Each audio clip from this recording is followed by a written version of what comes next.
Bon, bonne soirée à vous, chers étudiants. Dans le cadre de notre cours Concepts généraux des réseaux, nous allons continuer ce soir avec le 4e chapitre sur la notion d'agressage IP. Donc, on verra ce que c'est une agresse IP dans un réseau local. En rang 1, nous allons voir la structure d'une agresse IP, notamment IP version 4. En rang 2, nous verrons l'agressage IP par classe. Donc, c'est à ce niveau que nous verrons les différentes classes d'adresses. Et enfin, en chapitre 3, on va parler des adresses IPv4 particulières.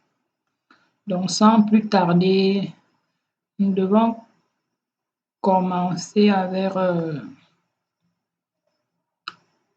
le rang 1 sur la structure d'une adresse IP.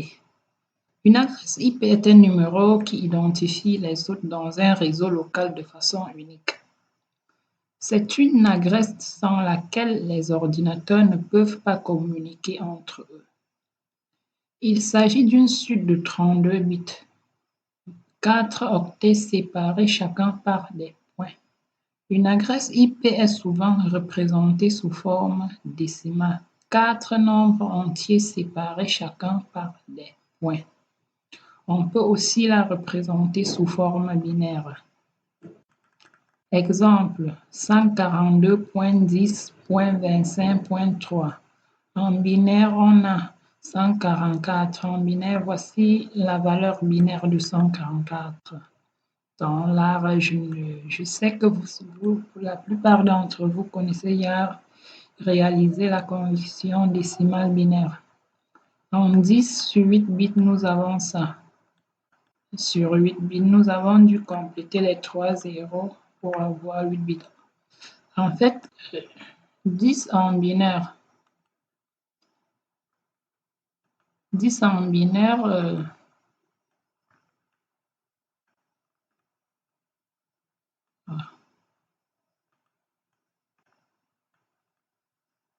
what's happening here?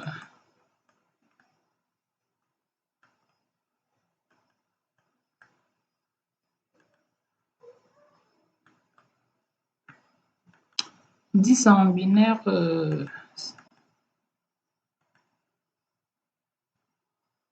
étant en décimal, 10 en binaire, c'est 1, 0, 1, 0. Donc, les 4 zéros, si on les a juste complétés pour avoir 8 bits. Donc, ce qui fait que la forme binaire de cette adresse est la suivante. Voici sa forme binaire. Des suites de 1 et 0 séparées par 4 blocs de 8 bits. Remarque, chaque octet est une adresse IP. Chaque octet d'une adresse IP ne doit pas être supérieur à 254. Donc, on ne va pas avoir les adresses supérieures à.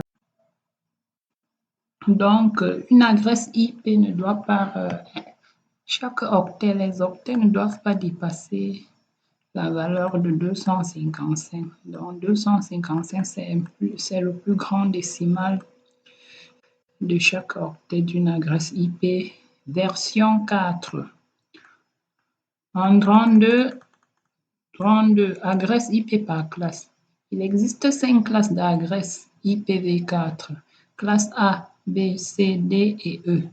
Une adresse IP donnée est composée de la façon suivante.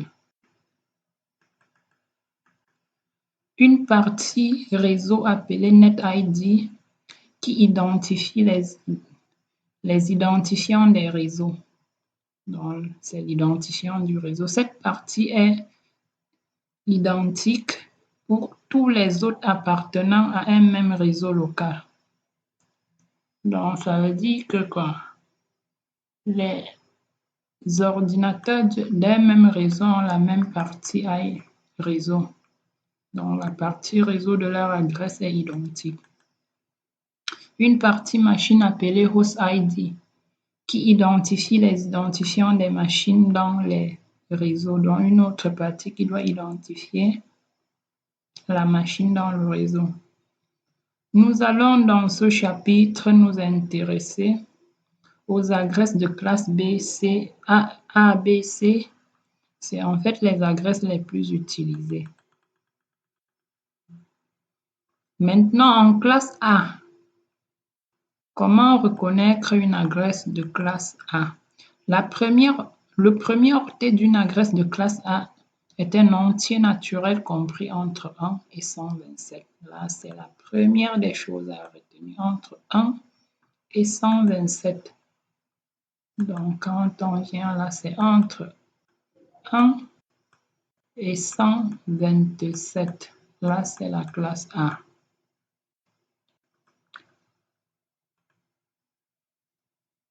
Exemple, voilà l'exemple 15 252 02 est une adresse IP de classe A, car 15 est compris entre 1 et 127. Son masque par défaut est 255 000. Dans son masque, la partie réseau d'une adresse de classe A est le premier octet 15. Donc, le premier octet-ci représente la partie réseau en ce qui concerne notre exemple. Et les trois autres octets constituent la partie machine, c'est-à-dire 255.02. 255.0.2, c'est la partie qui identifie les machines du réseau. L'adresse du réseau s'obtient en mettant tous les trois octets de la partie machine à 0. On obtient 15.0.0.0. Ça, c'est notre cas. Alors, je reviens là je vais expliquer en prenant un exemple. Voici par exemple une adresse de classe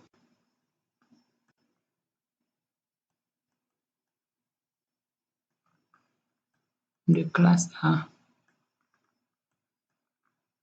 Ça, c'est un exemple d'une adresse de classe A. Pourquoi classe A? Parce que le premier octet qui est 112 est compris entre 1 et 127. Donc là, c'est une adresse de classe A. Quelles qu'en soient les autres valeurs, la condition, c'est sur le premier octet.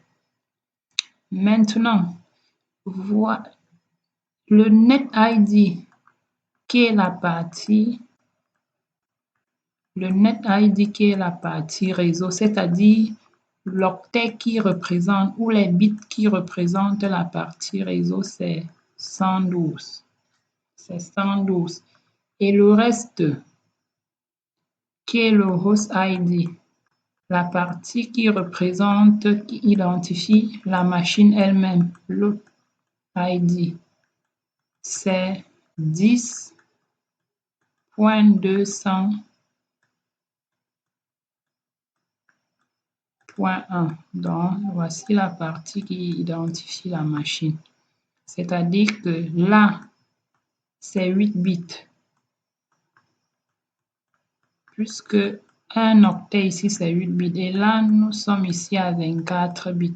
C'est-à-dire 24 bits pour la partie machine et 8 bits pour la partie réseau. Là, c'est une adresse IP.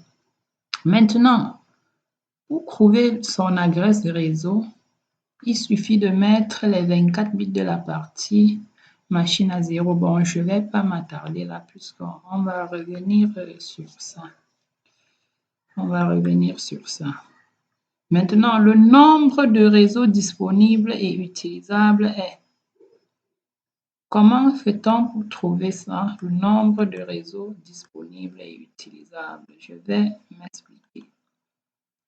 Le nombre de réseaux disponibles et utilisables.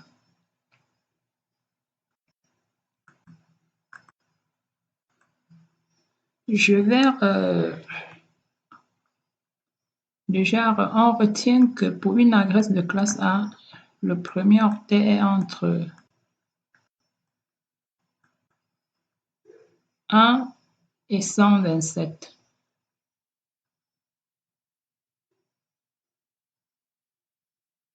Maintenant, 1 en binaire, c'est 0, 1. En binaire sur 8 bits, c'est 0, 0, 0, 0, 0, 0, 0, 1. 1, 2, 3, 4, 5, 6, 7, 8. Voilà 1 en binaire sur 8 bits. Maintenant, 127. C'est quoi? 0, 1, 2, 3, 4, 5, 6, 7. Voilà 127 en binaire sur 8 bits. Maintenant, ce que vous devez comprendre, c'est quoi? Pour déterminer le nombre d'adresses réseau. Parce que là, il s'agit du nombre d'adresses qu'on peut attribuer à un réseau. Nombre d'adresses réseau. On va se servir du nombre de la partie réseau. La partie réseau, nous avons dit c'est sur 8 bits, c'est-à-dire le premier octet, c'est sur 8 bits. Voilà, la partie réseau peut aller de là à là, c'est-à-dire combinaison de 8 bits. Maintenant, qu'est-ce qu'on remarque? Nous remarquons que les premiers bits ne changent pas. Les premiers bits restent toujours 0. Le changement, c'est sur les 7 autres bits.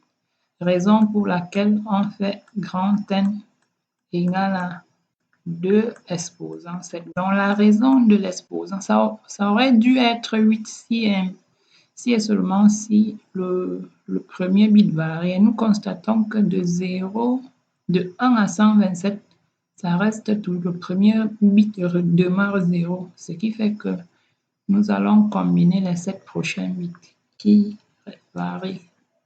Donc, nous avons 2 exposant 7. Pourquoi moins 2? Moins 2 parce que déjà, on va voir plus tard que le 127, les réseaux avec 127 ne sont pas attribuables au LAN. Et aussi, on retire aussi le cas 0 partout. On retire, il n'y a pas d'adresse de réseau qui commence avec 0 partout. Donc, il n'y a pas de 0. On retire ça et ça. Raison pour laquelle nous avons les moins de cette formule. Donc 7 parce qu'on combine rien que les 7 prochains bits, les premiers bits restent 0. Moins 2 parce qu'on n'utilise pas le réseau avec 127 et aussi le réseau avec 0. Voilà. Et le nombre d'adresses IP pour un réseau est donné. Le nombre d'adresses par réseau. Donc, par réseau, pour un réseau donné, le nombre d'adresses IP, c'est M2 exposant 24 moins 2. On va s'expliquer. Comment est-ce que cela... Ici, vous devez comprendre à ce niveau pour trouver grand M. Pourquoi grand M égale à 2 exposant 2 exposant 24. 2 exposant 24 moins 2. 2 exposant 24 parce que une adresse IPv4 est sur 32 bits.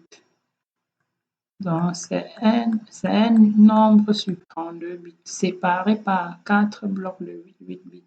Or, on constate que nous sommes en classe A, nous avons dit que la classe A, c'est le premier octet, c'est-à-dire les 8 premiers bits. Et les autres bits représentent la partie machine qui est 24 bits. Donc, qui seront combinés pour avoir les différentes adresses machine.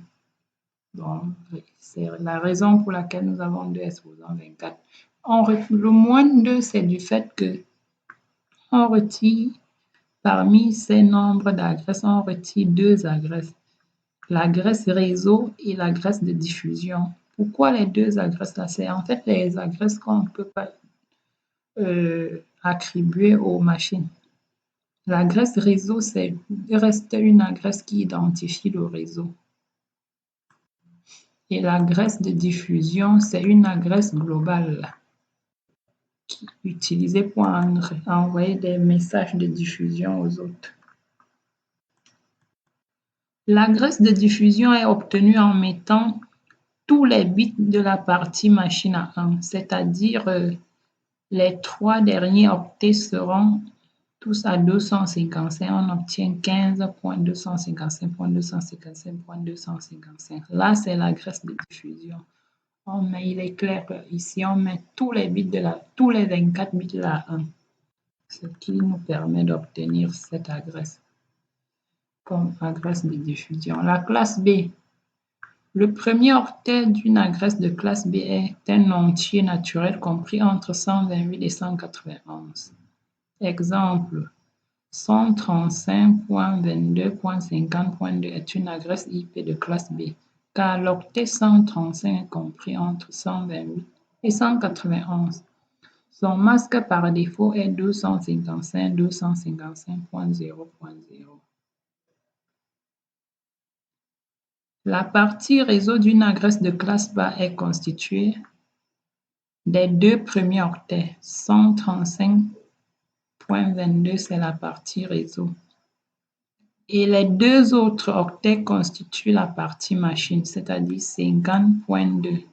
C'est la partie, voici la partie machine, et les 2 autres ici représentent la partie réseau, donc l'identifiant du réseau même. L'adresse du réseau s'obtient en mettant tous les 2 octets de la partie machine à 0. On obtient 135.22.0.0. Je vais donc ici, nous devons comprendre que ici, si je prends, on me demande une adresse de classe B, je peux donner ça, 150.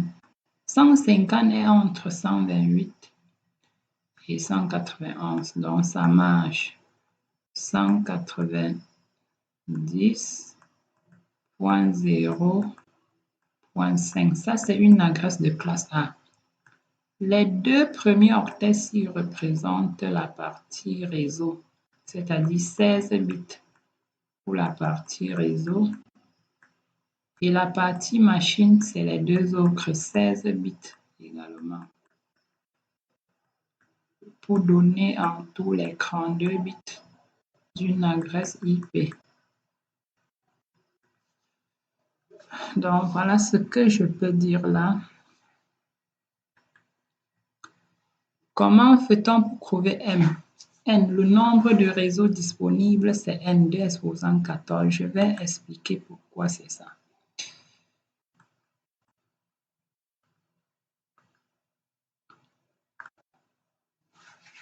Une adresse de classe B est reconnue par son premier octet qui doit varier entre 128 et 191. 128 en binaire, c'est 1, 0, 0, 0, 0, 0, 3, 4, 5, 6, 7, voilà ça. 191, c'est 10, 1, 2, 3, 4, 5, 6. Voilà 191. Maintenant, sans compter,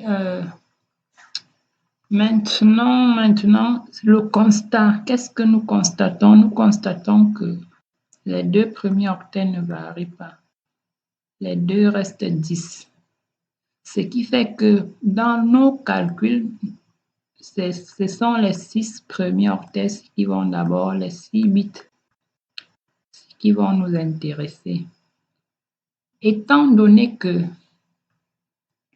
les adresses de classe B, la partie réseau, c'est les 2 premiers bits.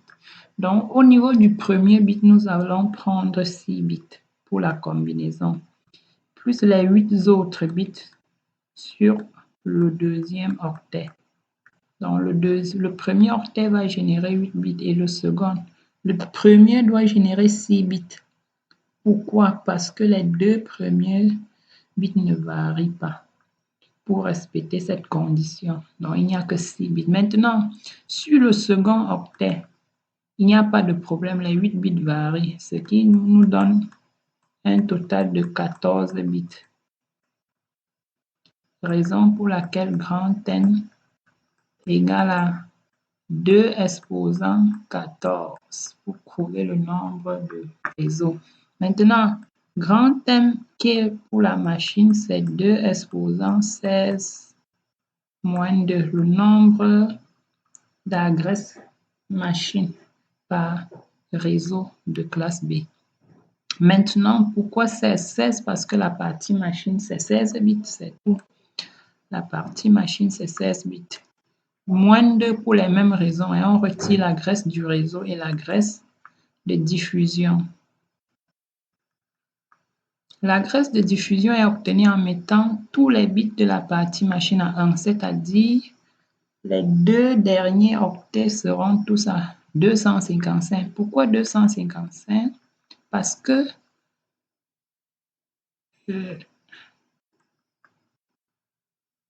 que si on met tous les deux derniers octets à 1, on aura 1, 1. En fait, 255, c'est 8 1 égale à 8 1. 1, 2, 3, 4, 5, 6, 7, 8. On peut vérifier ça au niveau de la calculatrice. 255. Voilà ça, on a 255. Voici sa valeur binaire, 8 1. Donc, ce qui fait que quand on met les 8 octets là, 1, on a 255. Raison pour laquelle la diffusion doit être 135.122, qui ne change pas parce que c'est l'identifiant du réseau. Là, voici les deux octets qui seront mis à 1 pour donner 255.255. Classe C. Le premier octet d'une adresse de classe C est un entier naturel compris entre 192 et 223. L'exemple 195.122.155.23 est une adresse IP de classe B, de classe C plutôt. Là, c'est une erreur, car l'octet 195 est compris entre 192 et 223. Son masque par défaut est 255.255.255.0. La partie réseau d'une adresse de classe C est constituée des trois premiers octets, dont la 195, 122, 150. C'est la partie réseau. Et le dernier octet constitue la partie machine, le 23. L'adresse du réseau s'obtient en mettant le dernier octet de la partie machine à 0. On obtient 195.122.50, 150.0. Le nombre de réseaux disponibles est grand N2 exposant 21. Je vais démontrer ça.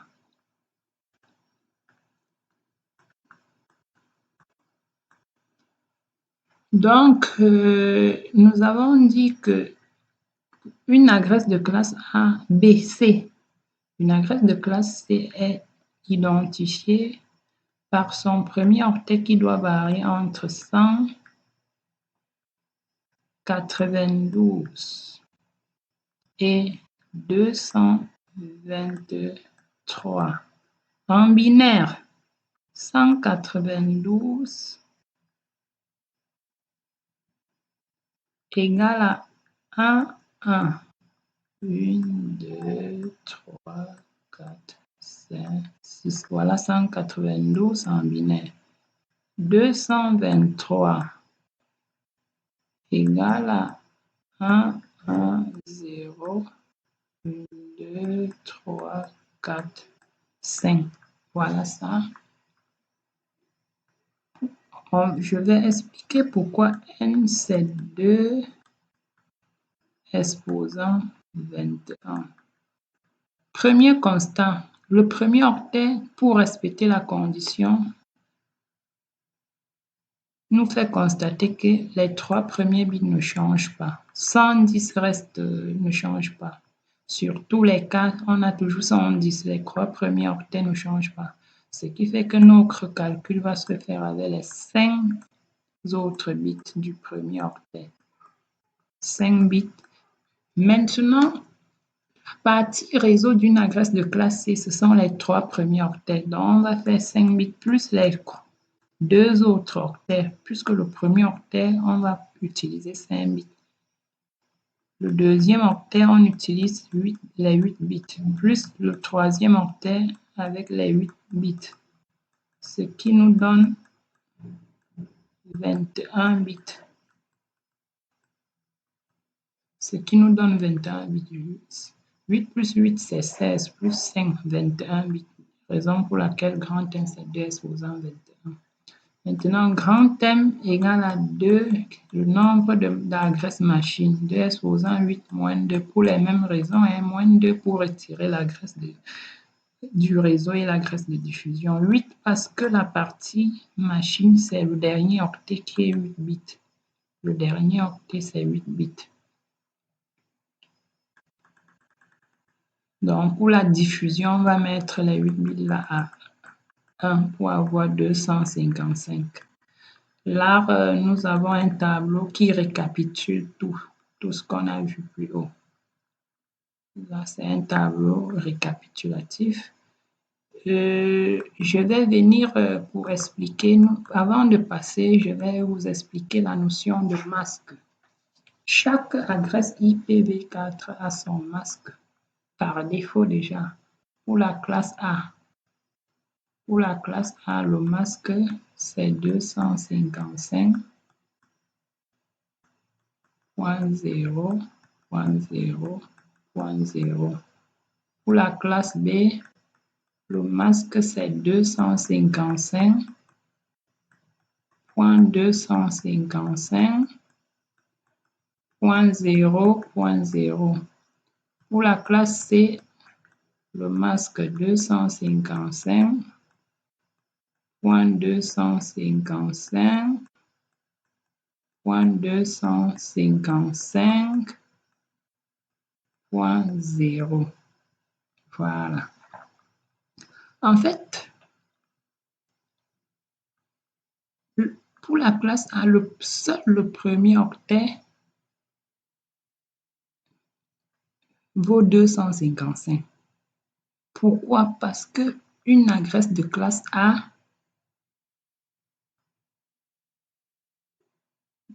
une adresse réseau de classe A est identifiée par son premier octet. Donc, pour reconnaître lorsque une adresse est de classe A, son premier octet constitue sa partie réseau, raison pour laquelle le premier octet dans son masque doit être 255. En fait, le masque permet de distinguer facilement la partie réseau, les bits qui appartiennent à la partie, les bits de la partie réseau des bits de la partie machine.